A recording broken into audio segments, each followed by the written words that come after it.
Aussi longtemps que le Seigneur, la maladie ne peut le faire.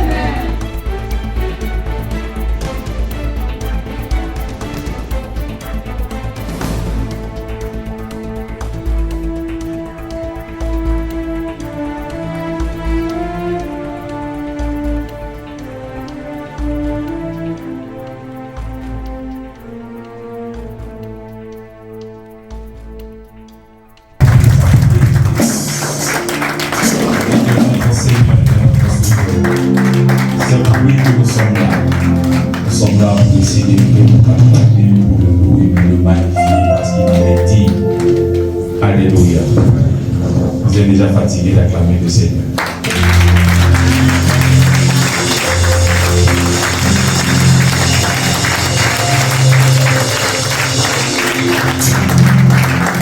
Arrivé un moment, les soldats ont dit à Jésus, si tu es vraiment le Fils de Dieu, descends de là. Je vous pose la question. Est-ce qu'il n'avait pas la capacité de descendre? Si. Mais pourquoi? Est-ce que ce sont les doutes qui l'ont tué? Non.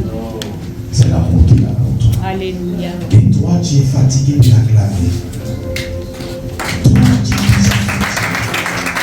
Nous sommes en là, même que nous là. Les coups, le poids, la corde, les injures n'ont pas pu le. Lorsqu'il le voit, il s'est tellement affectionné de moi qu'il ne peut pas laisser mes enfants. Mais toi, pour acclamer le Seigneur, tu es fatigué. La Bible déclare que quand il était en train de rentrer à Jérusalem, les gens commençaient à crier Hosanna. Il y en a d'autres qui jetaient les vêtements. Mais toi, tu es là et tu acclames le Seigneur. Est-ce que tu es sérieux? Est-ce que tu es sérieux?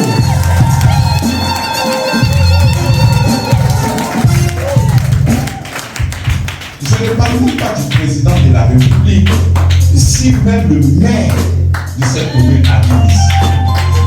Tu vas t'impressionner par tes acclamations. Oh, monsieur le maire, monsieur le maire. Mais là, on est en train de parler de Jésus. Le roi des rois, le Seigneur des seigneurs. Mais toi, tu es là.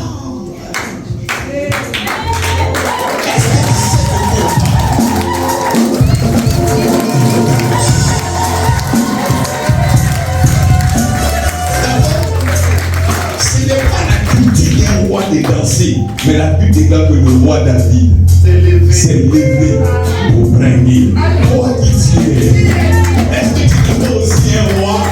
Mais une fois, acclame le Seigneur sérieusement. La marque des orgueilleux, c'est qu'ils n'ont pas ovationné. Parce que c'est eux qui veulent être au centre. Ils ne veulent pas. Donc c'est comme ça que pour reconnaître un orgueilleux, c'est celui-là même qui n'acclame pas véritablement le Seigneur. Nous devons acclamer Jésus-Christ. Nous devons acclamer sérieusement. Que le Seigneur te délivre de la religion. Délivre de mon sang. Ton regard soit fixé sur Jésus-Christ. Au nom de Jésus-Christ. Amen. Nous allons ensemble chanter.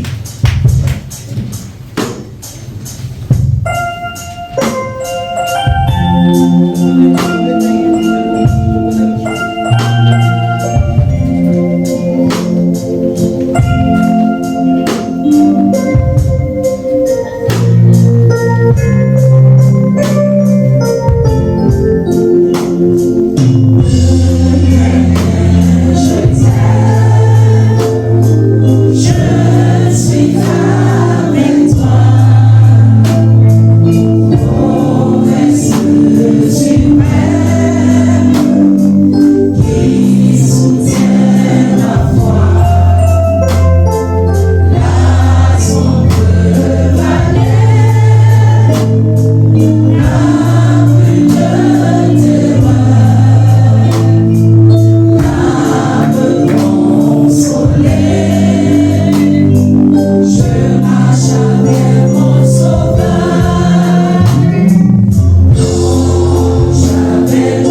lettre est écrite par notre Saint-Esprit. Une belle lettre d'amour.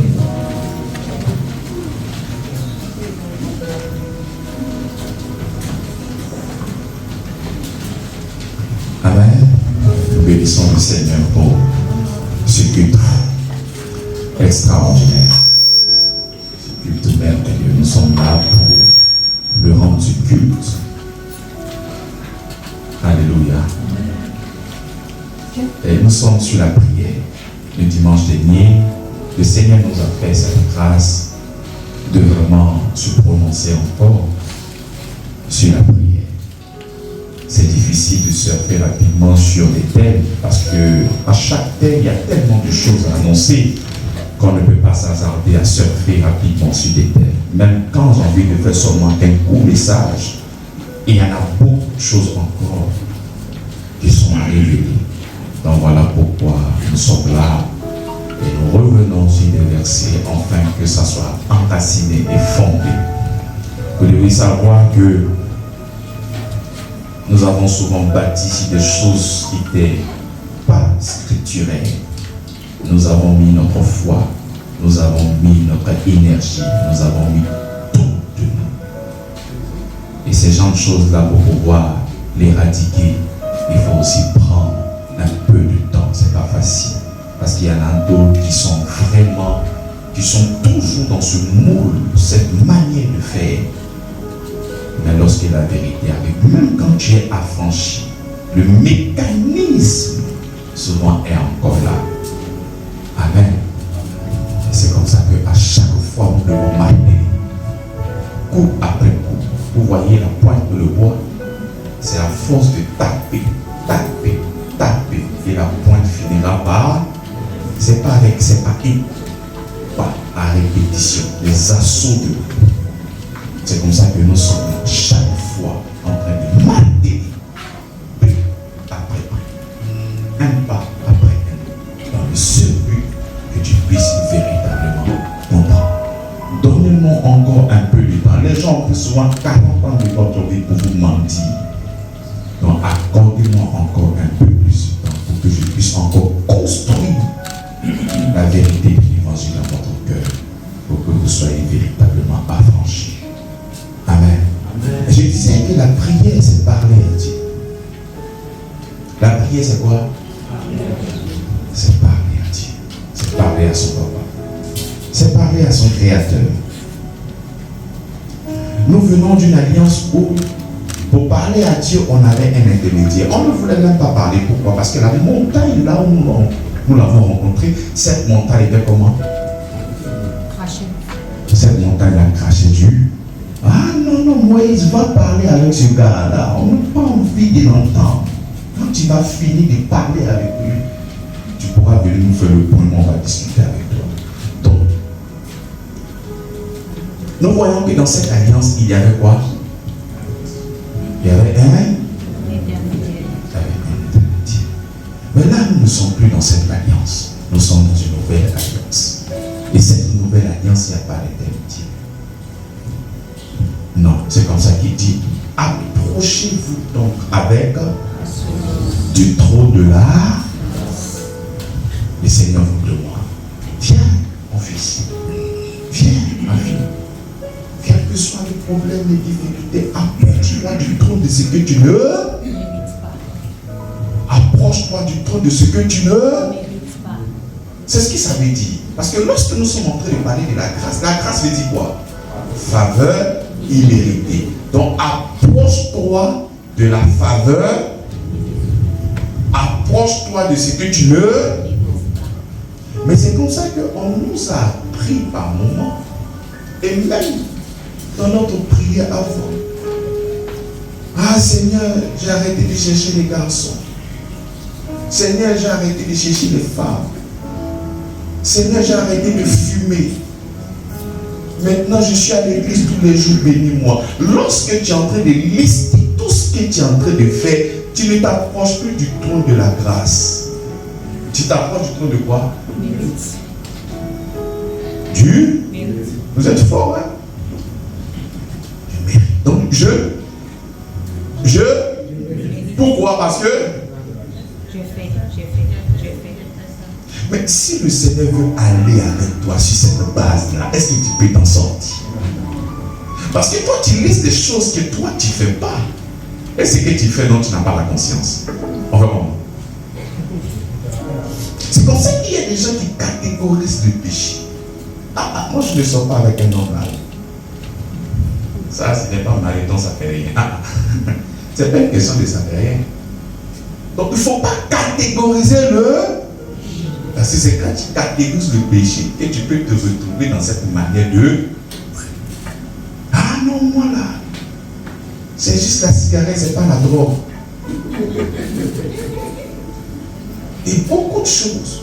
Ah non, je ne vole pas, je ne fais rien. Mais peut-être tu parles mal, tu insultes les gens. Donc on ne peut pas catégoriser le... Donc quand tu vas venir te présenter dans ta prière, voici des choses que j'ai fait, Seigneur, bénis-moi.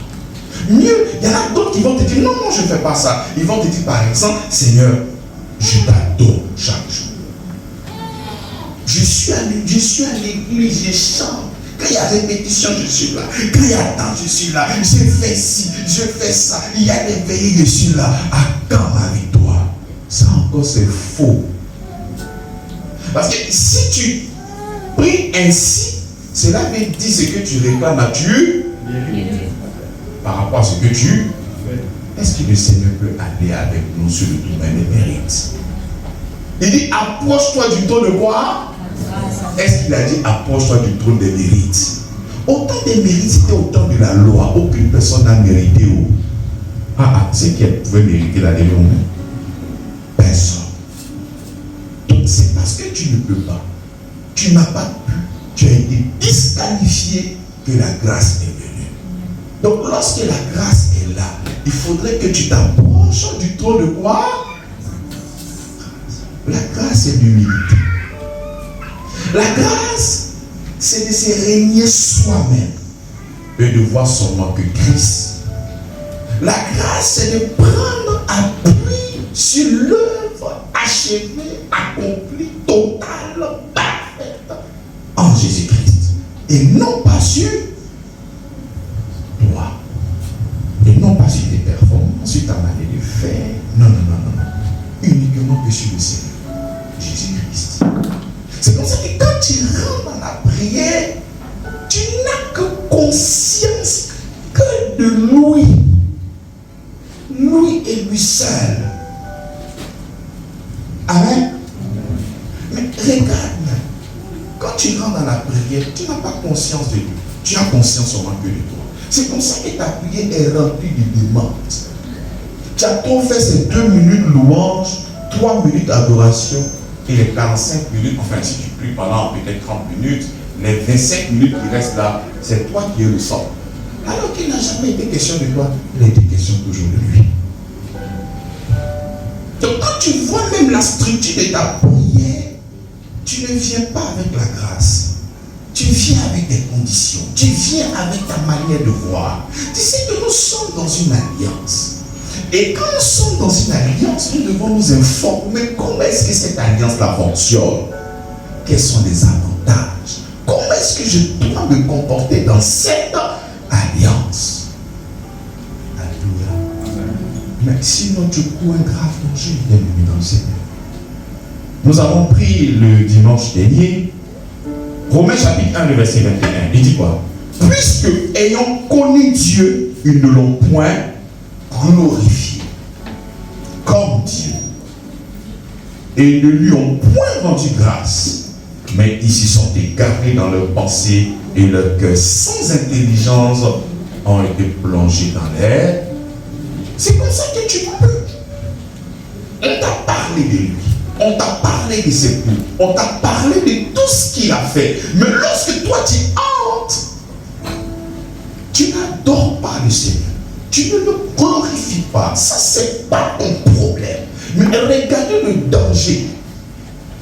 Il dit, puisque ayant connu Dieu, ils ne l'ont point glorifié comme Dieu, ils ne lui ont point rendu grâce, mais ils se sont égarés dans leurs pensées. Lorsque tu n'adores pas, lorsque tu ne glorifies pas, qu'est-ce qui se passe? Tu t'égares. Tu quoi? Donc le fait de ne pas le louer, l'adorer, le glorifier, c'est un égarement. Simplement.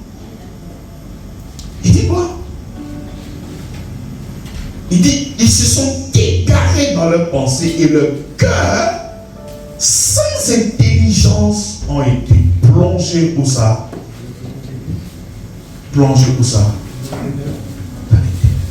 Bien aimé, il ne faudrait pas que ça soit ta portion.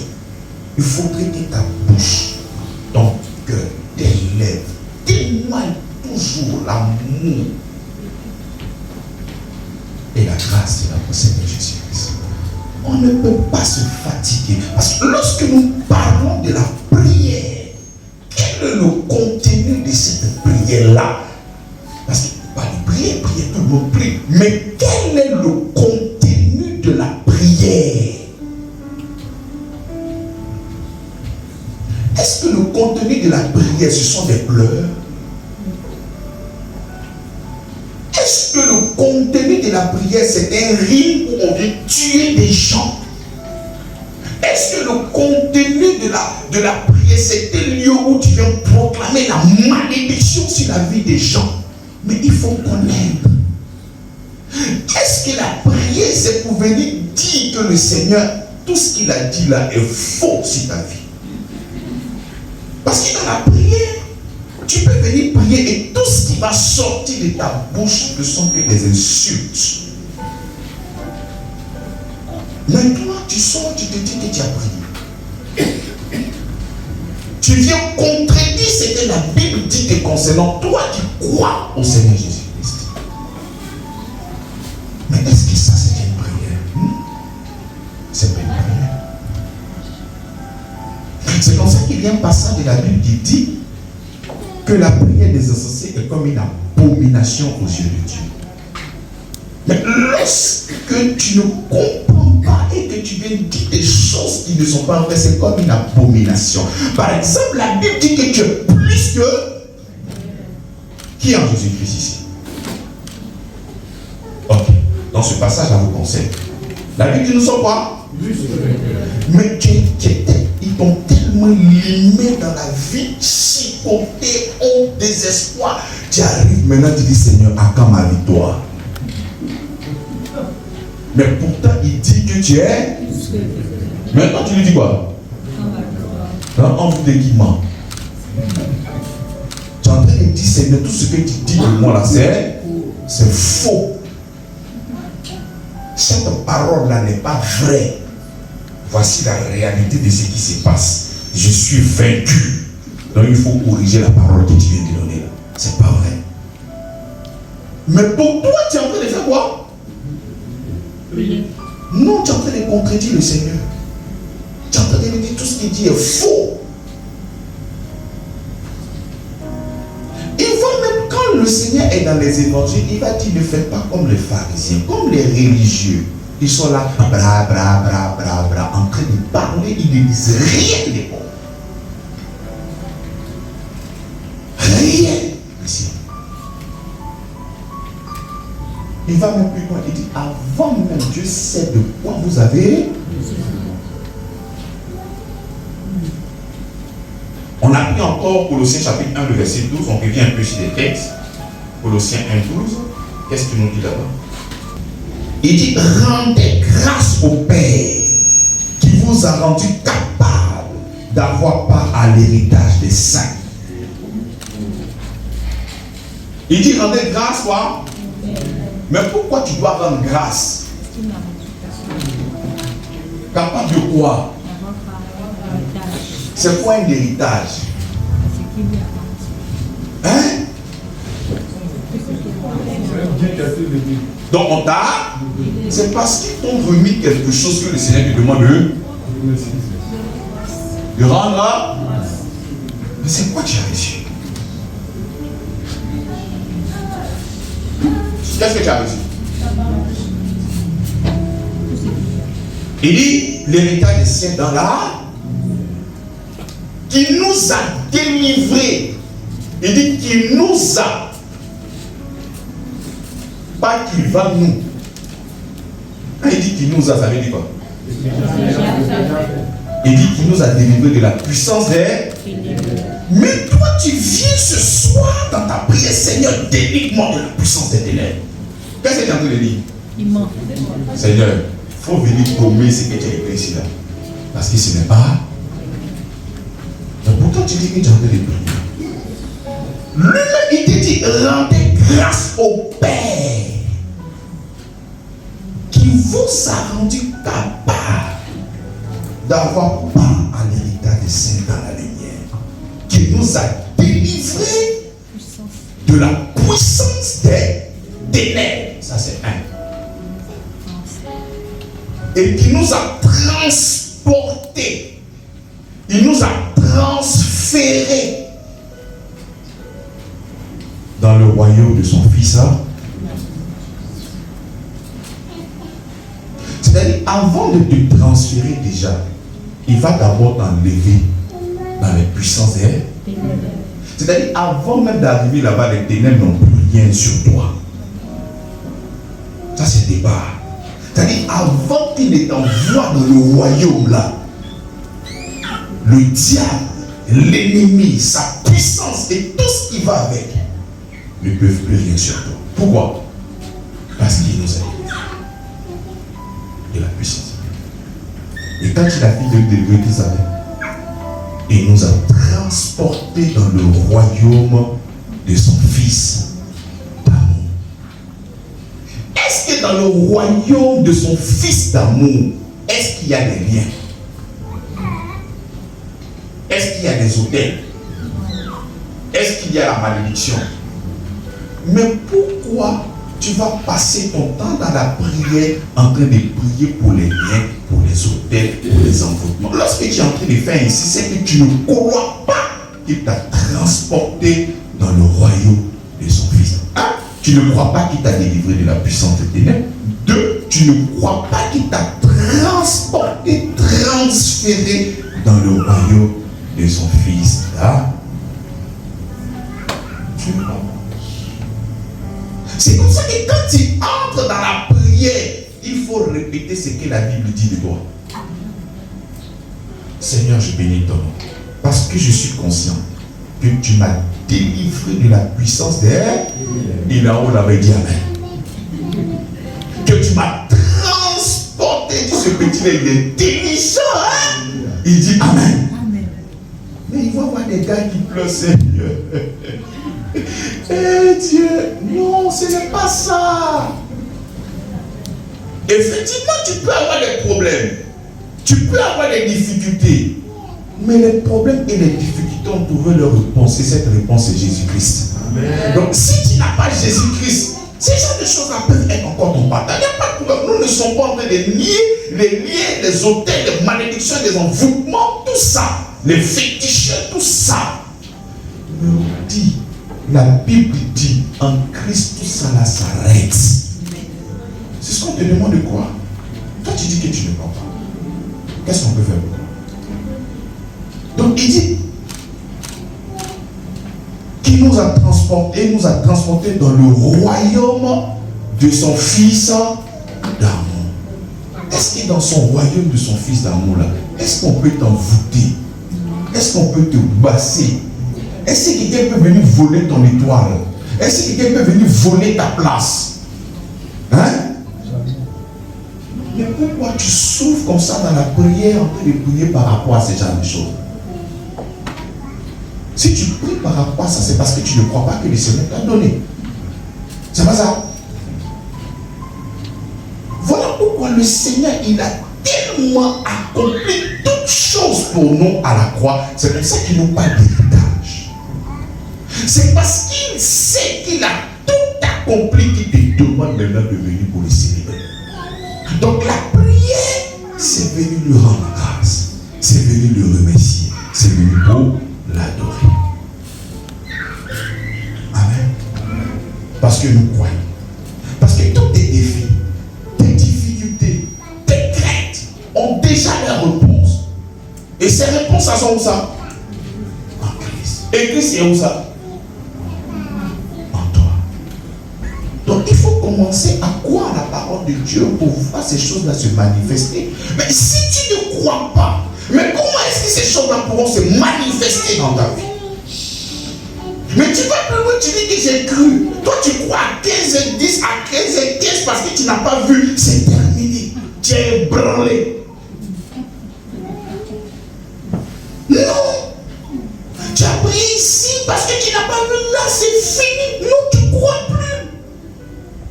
C'est comme ça que même dans ce royaume-là, dans les fruits, il y a ce qu'on appelle la patience. Il y a ce qu'on appelle quoi? La patience. Dans ce royaume-là, nous avons la patience. Le royaume de l'autre côté, là-bas, c'est wassa-wassa. Là-bas, c'est la rapidité. C'est de là à là. Tu finis de faire le sacrifice pour toi seul.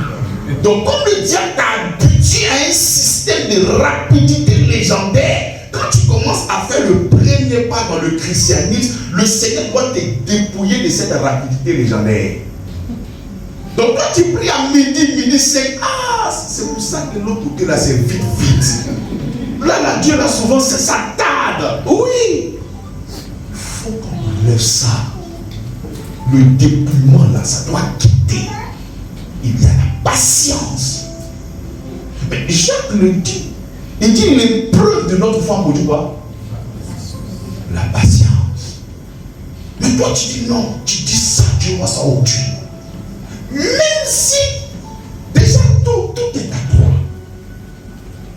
Mais le temps de la manifestation, c'est comme un bébé qui vient de naître, une fille qui a 1 an. Est-ce qu'il peut demander à faire un enfant? Elle a besoin de quoi? Hein? 2. Donc, il y a des bénédictions qui sont liées à ta maturité. Dieu sait qu'ils sont en train de casser aujourd'hui, là, tu as pu venir à l'église. Tu as le nier, tu as dit, mais vous pouvez m'appeler mon Dieu. Il sait tout, il voit tout. Donc, il y a des choses qui sont liées à la maturité. Donc, patiente. Tu as eu ça, qu'est-ce que tu as fait? Ah non, je voulais faire entendre une femme, tu n'as pas allé la massacrer. Ah non, je voulais m'entendre parler là. Qu'est-ce que tu as fait? Viens, on va t'enseigner. Et après, tu vas aller. Tu as laissé quoi? Allons, brique après. Allons tout doucement. Allons tout doucement. Tu es pressé, mais lui, il connaît tout, il sait tout. Tu peux qu'il sait. Et tu passes ton temps à le chuter dans la prière. C'est 1 million de propos que vous lui donnez chaque jour. Et il arrive, mais c'était pas vous, Seigneur, ne me rend pas pauvre. Si toi, ton enfant vient te dire, maman, mais papa ne me rend pas pauvre, tu seras content. Hein? Mais pourquoi tu ne seras pas content? Ton enfant vient te dire, papa, s'il te plaît, ne me rend pas pauvre. Ton cœur sera comment? Pourquoi? Mais mon fils, comment est-ce que moi je peux te rendre pauvre? Ah, bon papa, on ne sait jamais. Mais toi qui es là, ton numéro on met tout ça. C'est comme ça que vous êtes en train de prêter le gars. Notre Père. C'est pas parce qu'il est circoncis à faire une prière, Seigneur ne me rend pas riche de peur que je me détourne. Mais toi, tu ne peux pas te détourner. Le Saint-Esprit encore, même si toi-même tu veux te détourner, le Saint-Esprit te garde au chaud. Tu ne pourras jamais te détourner. Impossible. Tu ne pourras te détourner. C'est pas possible. Bien-aimé, la louange, les actions de grâce, les remerciements, l'adoration, ça doit faire partie de notre quotidien. Tu te réveilles matin, tu remercies le Seigneur pour cette grâce qui t'attend. À chaque fois que tu as un temps, même pendant que tu es en train de partir au travail, même quand tu es dans une salle d'attente, tu ne fais que lui dire merci pour cette grâce. Bien-aimé, tu ne pourras. Non, on n'a même pas assez de temps pour lui dire merci. Parce que ce qu'il a fait pour nous est grand. passez votre temps à célébrer dans votre cœur le Seigneur Jésus-Christ pour tout ce qu'il a fait pour vous. La prière, c'est ça. Le Seigneur nous attend sur ce domaine-là. L'adoration. C'est là qu'il dit. Est-ce que vous savez que l'adoration est très importante? Est-ce que vous savez ça? Je ne crois pas. Est-ce que vous savez ça? Pendant que le diable est en train de tenter Jésus, qu'est-ce qu'il va dire à Jésus?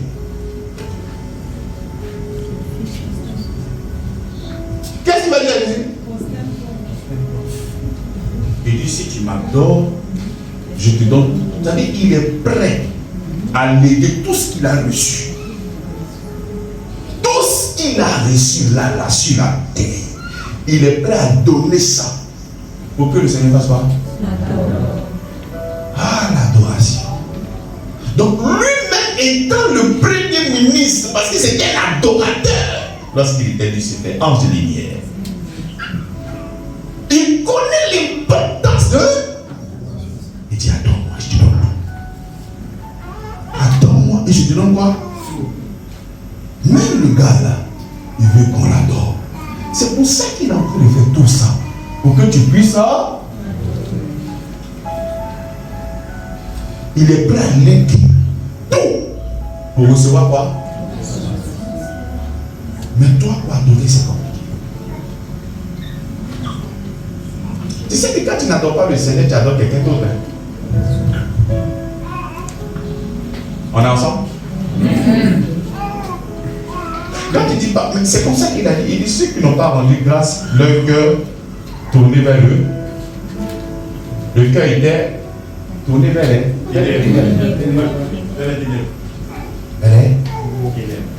Quand tu ne rends pas grâce au Seigneur, lorsque tu n'es pas en train de l'adorer, lorsque tu n'es pas en train de louer, ton cœur est séparé. Tu penses à autre chose. Tes pensées, non, sans intelligence, est tourné vers le mal. Bien-aimés, nous devons véritablement louer et adorer le Seigneur. Tu me diras certainement, pasteur, moi je loue le Seigneur, moi je l'adore. C'est vrai, lorsque tu as un peu d'argent, ou bien si présentement tu voulais peut-être avoir une maison, le Seigneur vient te donner cette maison aujourd'hui. Nous tous on est au courant dans le quartier qu'il est 2 jours là. Tu vas lui mettre au repos, tu vas l'adorer, tu vas lui dire merci. Et après maintenant tu vas attaquer d'autres sujets. Ce que tu vas faire dans les 2 jours après avoir reçu ton bien là, c'est ce que le Seigneur te demande de faire à chaque fois. Parce que lui, il a déjà tout préparé pour toi. Donc ton adoration, ta louange, les remerciements ne doivent pas être liés à ce que tu vois de tes yeux là, mais à ce que tu crois dans ton cœur, puisqu'il a déjà tout fait pour toi. Crois-le. Prenons le livre de Daniel. Prenons Daniel.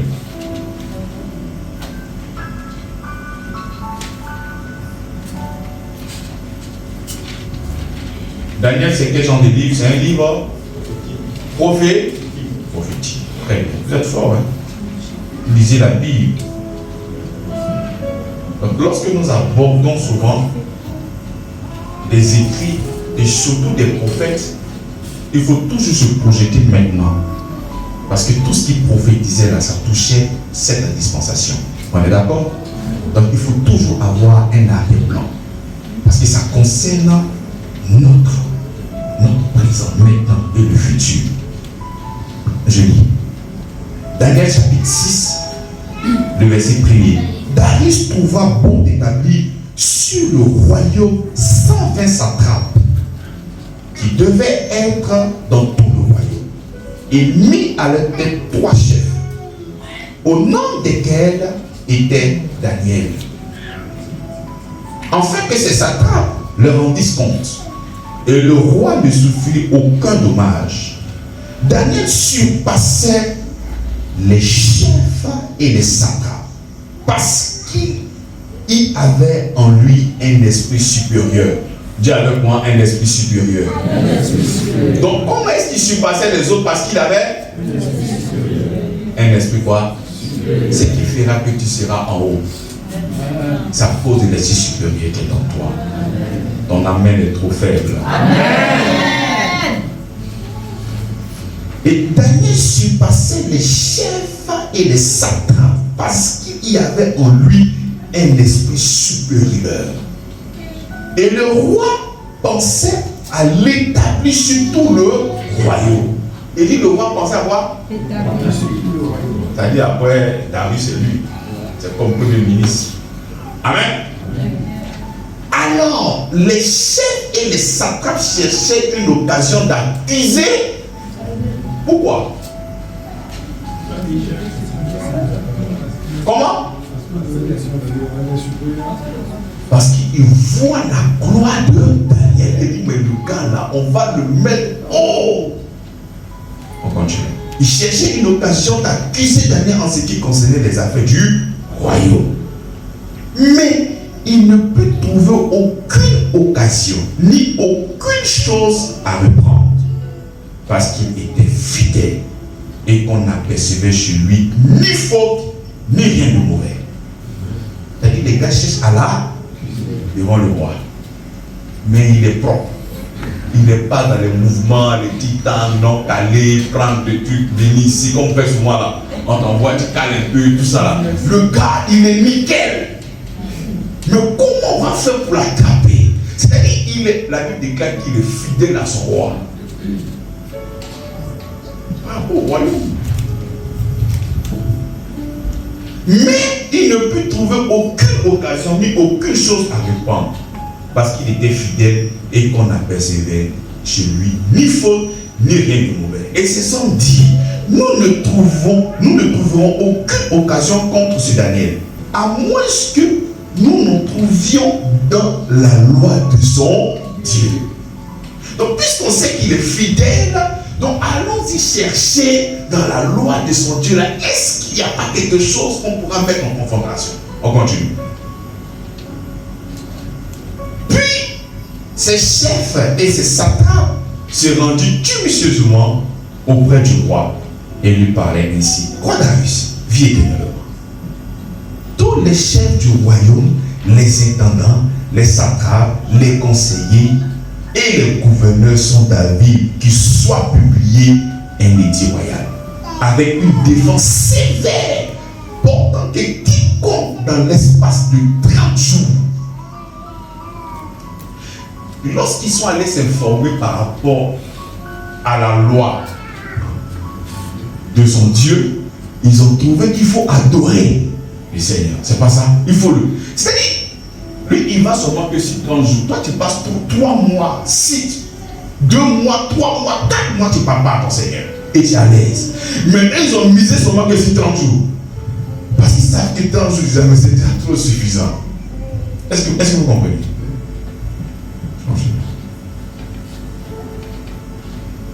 Donc, et les gouverneurs sont d'avis qu'il soit publié un édit royal avec une défense sévère, portant que quiconque dans l'espace de 30 jours adressa des prières à quelques dieux ou quelques hommes, excepté à toi, ô roi, sera jeté dans la force au lion. Voici la proposition qu'ils sont venus faire au roi. Au verset 9. Maintenant, ô roi, confirme la défense et écrit le décret afin qu'il soit irrévocable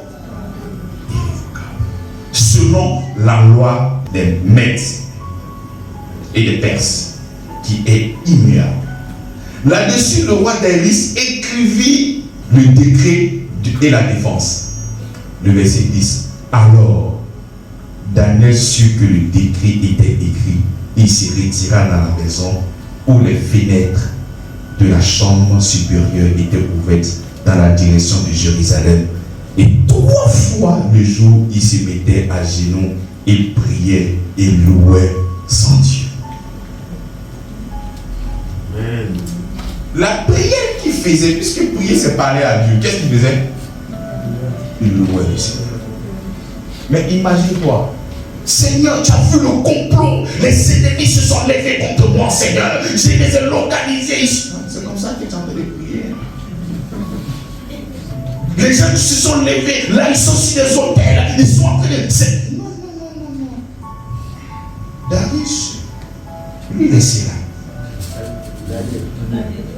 Daniel, lui, il ouvre la fenêtre, il cherche le temple de Salomon. Parce que lorsque Salomon est tenté de construire le temple là, il a fait une dédicace et le Seigneur lui a accordé la dédicace. Donc il a localisé le temple. Il faut allumer ici les sirènes. Mais toi tu localises, dis que les gens se lèvent contre toi. Il faut localiser Jésus-Christ dans ta vie. Localise Jésus, ouvre la fenêtre. Jésus, tu es où? Le Seigneur, tu es où? L'œuvre de la croix. Je sais que tu cries en ma faveur. Mais là, toi, tu commences à paniquer. Qu'est-ce que tu localises quand les gens se lèvent contre toi? Il a cherché le mur de Jérusalem. Il dit, toi, il est repéré. C'est bouclé. Ah, donc il est là. Il adore son Seigneur. Il le loue. On dit 3 fois à genoux. Signe de supplication. Il est en train de louer son Seigneur. Il ne considère pas tout ce qui se passe autour. Ce qu'il considère, c'est son Seigneur. Il est conscient que son Seigneur ne peut pas l'abandonner. C'est comme ça que nous, dans cette nouvelle alliance, nous devons être conscients que le Seigneur ne peut pas nous abandonner. C'est comme ça que même quand il y a l'adversité, nous devons passer notre temps à louer le Seigneur. Parce que nous avons la ferme conviction que jamais il ne nous abandonne. Mais c'est là que tu vas faire sortir des prières intenses. Seigneur, ceux qui se sont levés dans le noir, je ne les connais pas. Si ça vient du côté de ma maman, je prends mon nom, je mets le feu. Je fais ci, je prends le côté de ma maman, je proclame le feu. Même la servante, elle t'a mal regardé, toi, peut-être envoyé, je mets le feu. Tu vois les bois d'arrivée, tu prends le bois, tu casses les bois. Tu vois un cafard qui vole. Tu sais, un cafard, souvent, je ne sais pas où ils sortent des caniveaux, ils volent d'une manière. Bah, souvent même, tu es blessé. Daniel a localisé le mur, il ouvre la fenêtre et il commence à louer son Seigneur. Parce qu'il est confiant. Lorsque Salomon a fini de construire, il a dit tout ce que les enfants d'Israël devaient demander, Seigneur, accorde-le à cause de celui-là. Donc il savait que si son regard était là-bas, il n'y a aucun problème. Mais et toi, lorsqu'il y a un problème, tu regardes qui?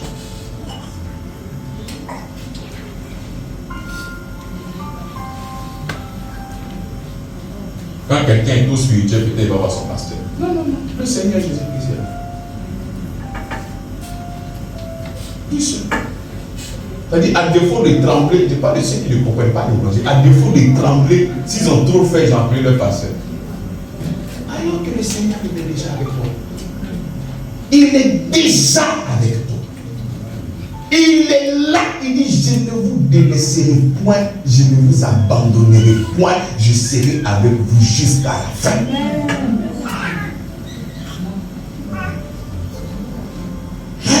Non, vous tremblez. On continue. Alors Daniel sut que le décret était écrit, il se retira dans la maison. On dit que tu ne dois pas prier un autre Dieu, n'est-ce pas? Il y a des gens parmi vous, bon, Seigneur, dans mon cœur, là, quand même, tu sais que tu es Dieu, non? Dans mon cœur, là, quand même, tu sais que tu es Dieu, donc même s'il ne veut pas à genoux, même s'il ne prie pas, dans mon cœur, là, quand même, tu sais que tu lis le cœur. Non, ce n'est pas une question de ça. C'est mis à genoux. Cette nouvelle-là, ça fait ni chaud, ni froid à Daniel. Et je ne m'occupe pas de ça, c'est la plaisanterie. Ce qui est vrai, c'est mon Seigneur. Il est conscient de son Seigneur, il n'est pas conscient de ces gars qui essaient de créer des embuscades pour lui créer des problèmes du roi. Non! Il est conscient de son Seigneur. Et nous sommes là dans un livre prophétique. Lorsque tu es dans des difficultés, tu es conscient de qui? Il dit, maudit soit celui qui met sa confiance à un homme et qui prend sa chair comme appui.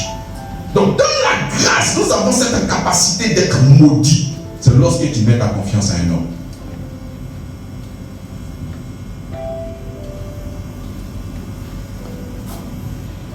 Lorsque tu mets ta confiance à un homme, c'est une malédiction. Parce que la confiance est uniquement pour Seigneur Jésus-Christ. Lui et lui seul. Pas autre chose. Il dit, maudit soit celui qui met sa confiance en un homme et qui prend sa chair comme un. Qui a dit ça? Ce verset-là, il dit Jérémie.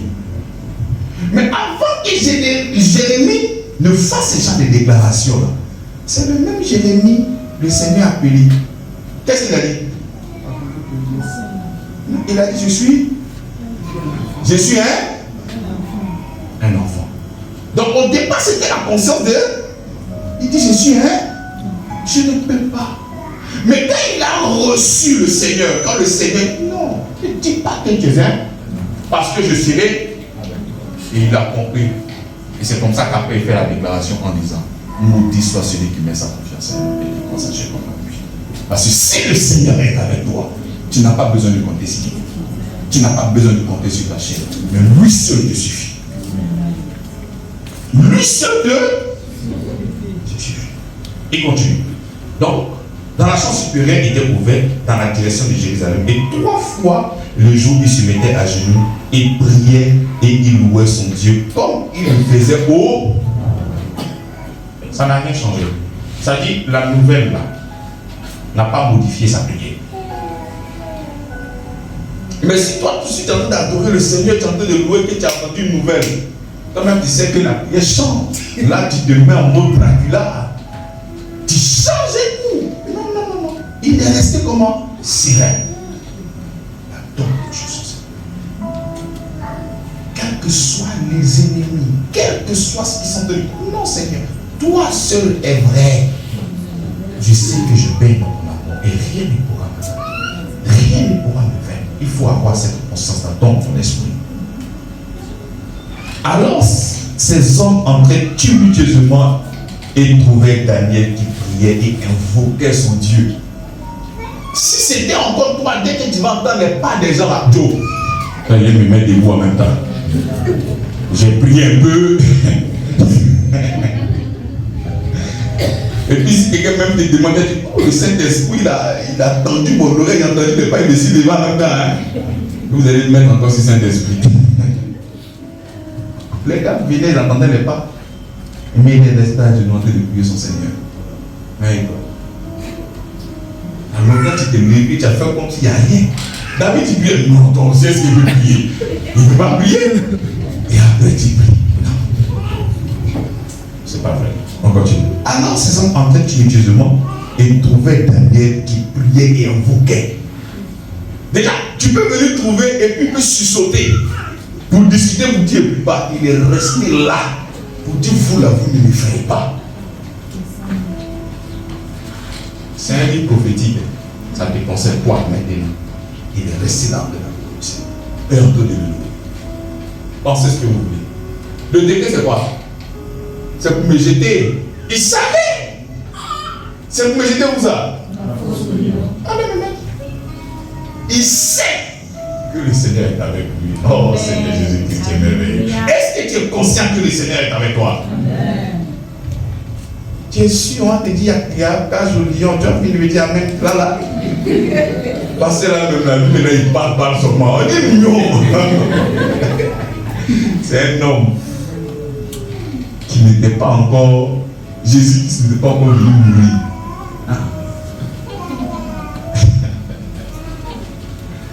Mais il avait cette capacité-là. Mais et toi, qui porte en toi le Christ.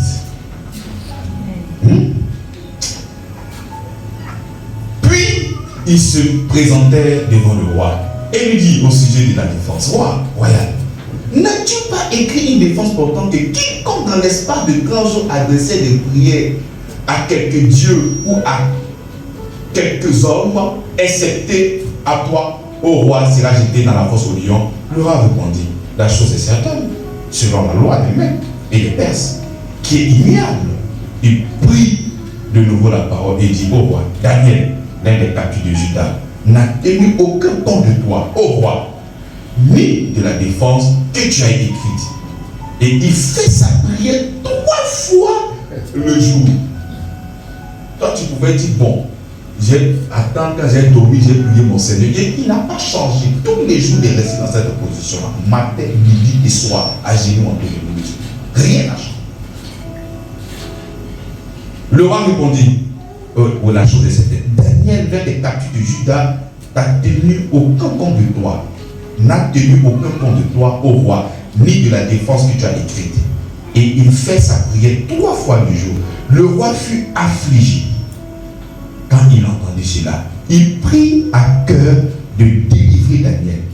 Et jusqu'au coucher du soleil, il s'efforça de le sauver. Mais les hommes insistaient auprès du roi et lui dit, sache, ô roi, que la loi des Mèdes et des Perses exige que toute défense ou tout décret confirmé par le roi soit irrévocable. Donc le roi Darius lui-même là, il est fan de Daniel. Il a compris que il était un popo, c'est les gars là qui l'ont manipulé. Mais il ne peut pas se dédier. Il ne peut pas annuler cette loi-là. Et il réfléchit. Comment je vais faire? C'est compliqué. Ça va là? On continue l'histoire. C'est intéressant, non? Le roi fut très affligé et il entendit cela. Il prit à cœur de délivrer Daniel et jusqu'au coucher du soleil, il s'efforça de le sauver. 15. Mais ces hommes insistèrent auprès du roi et lui dit, sache, ô roi, que la loi des Mèdes et des Perses exige que toute défense ou tout décret confirmé par le roi soit irrévocable. Alors le roi donna l'ordre qu'on amena Daniel et qu'on le jeta dans la fosse au lion. Le roi prit la parole et dit à Daniel, puisse ton Dieu que tu sais avec persévérance te délivrer.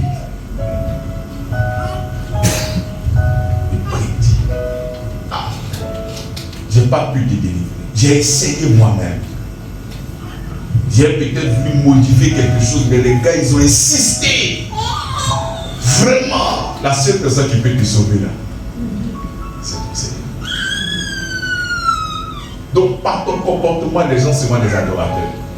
Donc, lui-même, il commence à prier pour que Dieu le sauve. Les ennemis vont commencer à prier pour ton nom de Jésus-Christ. Alléluia. Alors le roi donna l'ordre qu'on amena Daniel et qu'on le jeta dans la fosse au lion. Le roi prit la parole éternelle. Puisse ton Dieu, que tu sais avec persévérance, te délivrer. On apporta une pierre et on mit sur l'ouverture de la fosse. Le roi la scella de son anneau et de l'anneau de ses grands, afin que rien ne fût changé à l'égard de Daniel. Le roi se rendit ensuite dans son palais. Il passa la nuit à jeun. J'ai dit, à cause de toi, tes ennemis seront des intercesseurs. Mais il a commencé à jeûner. Mais il ne pouvait pas manger. Il pensait seulement qu'à Daniel. Daniel. Le roi, il ne s'occupe plus de son royaume. Il pense seulement à toi. Il ne fit point venir de concubine auprès de lui. C'est-à-dire qu'il s'est privé même du plaisir. À cause de qui? À cause de Daniel. Et il ne put se livrer au sommeil. Il ne pouvait pas encore dormir. Il ne pouvait pas manger. Il ne pouvait pas avoir des concubines. Il ne pouvait même pas. On continue. Le roi se leva au point du jour avec l'aurore et il alla précipitamment à la fosse des lions et s'approcha de la fosse et appela Daniel. Bien-aimé, ta vie va communiquer la foi à tes ennemis. Parce qu'on va te jeter dans la fosse aux lions. Est-ce que tu peux venir appeler quelqu'un? C'est fini, ils ont déjà bouffé des lions qui sont affamés. Mais lui vient appeler, espérant que Daniel réponde. Donc c'est la foi qui a fait les manifestes.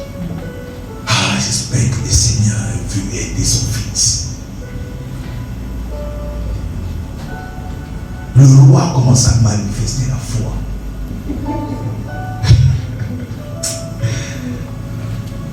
Regarde-toi un peu. Regarde les problèmes, les petites difficultés là. Regarde comment est-ce que tu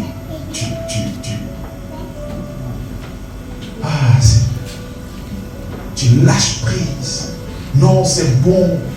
Il arrive même par moi, mais c'est nécessaire, mais aller chez féticheur. Il y a des propos blessants qui sortent de vos bouches. C'est insultant. Ah, mais si c'est ça, là, j'ai rentré dans quelques compromissions et puis quoi? Non. Ce n'est pas une question de ça. Le Seigneur veut que tu lui fasses confiance. Fais-moi confiance. C'est la confiance. Ok, on continue. 19. Le roi se leva au point du jour avec l'aurore et il alla précipitamment à la fosse au lion. En s'approchant de la fosse, il appela Daniel d'une voix triste. Dani, Dani, tu vois, il y a des compassions, il est triste. Parce que ça, ce sont des écrits.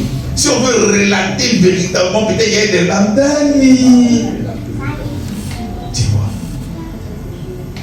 Vous voyez comment est-ce que la foi en Dieu, c'est quelque chose de puissant. Le gars depuis il est dans l'adoration. Hein? Donc, ok. Donc, et à la présentement, en s'approchant de la fosse, il appela Daniel d'une voix triste. Le roi prit la parole et dit: Daniel, serviteur du Dieu vivant. Il ne sait pas s'ils n'ont pas bouffé, mais regarde ce qu'il est en train de dire. Daniel, serviteur du Dieu vivant. Donc lui-même, il est conscient que le Dieu de Daniel est comment? Il ne sait pas si Daniel est vivant ou pas. Hein? Il sait que son Dieu est comment?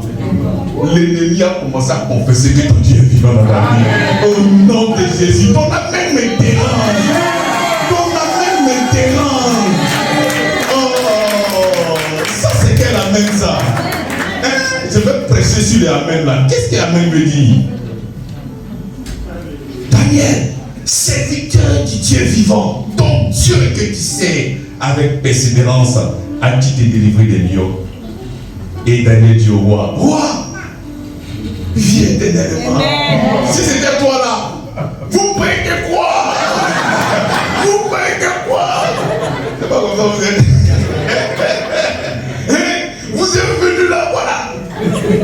Dans l'humilité, il dit: Roi, vis éternellement.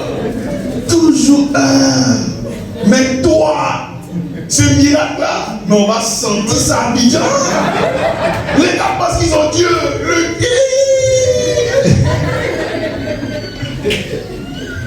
Mais l'amour, il dit: oh roi, vis éternellement. Mon Dieu a envoyé son ange et fermé la gueule des lions qui ne m'ont fait aucun mal parce que j'ai été trouvé innocent devant lui et devant toi, mon roi. Ô roi, je n'ai rien fait de mauvais. Donc vous voyez, il faut savoir que les difficultés qui arrivent, c'est pour éprouver votre foi.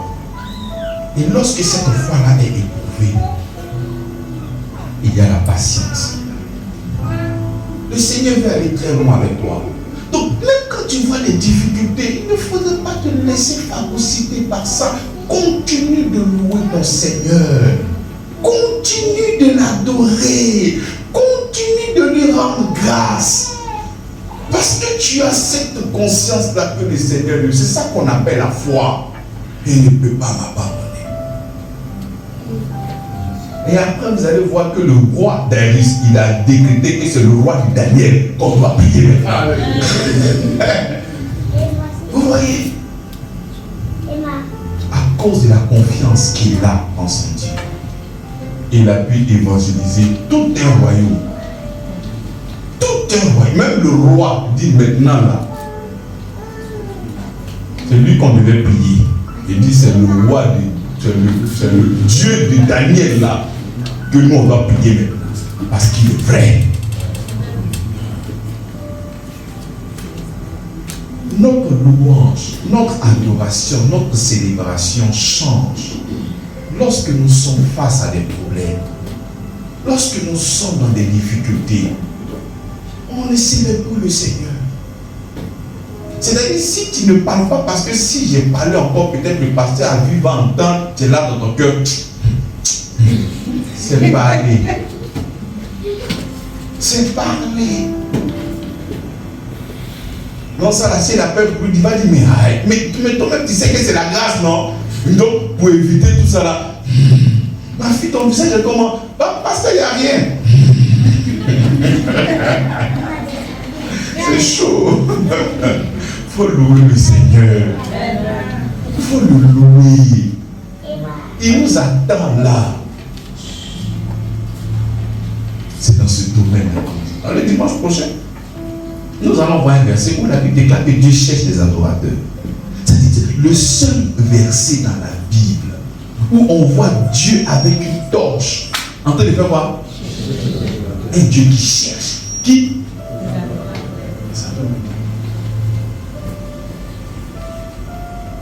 Il cherche des adorateurs.